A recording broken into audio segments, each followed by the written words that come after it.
અહોબિલમમાં આવેલા છત્રવત નરસિંહની કથા ભગવાનના અલૌકિક રક્ષણ અને તેમની મહિમાને દર્શાવે છે. એક સમયે આ વિસ્તારમાં અસુરોનું વર્ચસ્વ હતું અને તેઓ દિવ્ય મૂર્તિઓને નષ્ટ કરવાનો પ્રયાસ કરી રહ્યા હતા. જ્યારે અસુરોએ આ મૂર્તિને નષ્ટ કરવા માટે સૂર્યની ગરમીમાં ખુલ્લી મૂકી ત્યારે એક મોટો નાગરાજ એટલે કે સાપનો રાજા ચમત્કારિક રીતે ત્યાં પ્રગટ થયો.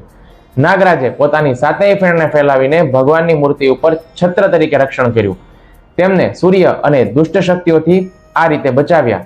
આ ચમત્કારને કારણે આ સ્વરૂપને છત્રવત નરસિંહ તરીકે ઓળખવામાં આવ્યું, જે દર્શાવે છે કે ભગવાનનું રક્ષણ કરવા માટે પશુ પક્ષીઓ અને તમામ તત્વો પણ તૈયાર રહે છે.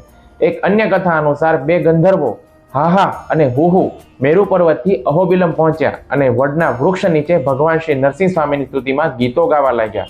તેમના ભક્તિ ગીતોથી પ્રસન્ન થઈને ભગવાન છત્રવત નરસિંહ સ્વામીએ તેમને વરદાન આપ્યું કે તેઓ આ દુનિયાના શ્રેષ્ઠ ગાયકો છે.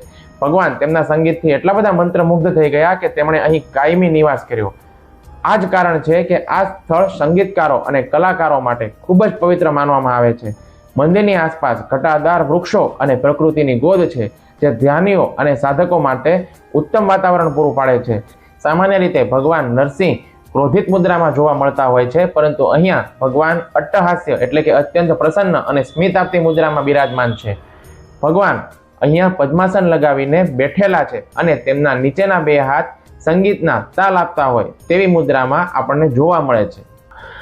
ભક્તો એવું માને છે કે છત્રવત નરસિંહના દર્શન કરવાથી કલા, સંગીત અને વિદ્યામાં પ્રગતિ થાય છે. જે લોકો માનસિક તણાવમાં હોય તેમને ભગવાનનું આ સ્મિત ધરાવતું સ્વરૂપ જોવાથી અપાર શાંતિનો અનુભવ થાય છે. આ સ્વરૂપની પૂજા કરવાથી ભક્તોને દુર્ભાગ્ય, નકારાત્મક શક્તિઓ અને અજાણ્યા ભયથી પણ સંપૂર્ણ રક્ષણ પ્રાપ્ત થાય છે. છત્રવત નરસિંહની કૃપાથી જીવનના માર્ગમાં આવતા તમામ પ્રકારના અવરોધો દૂર થાય છે.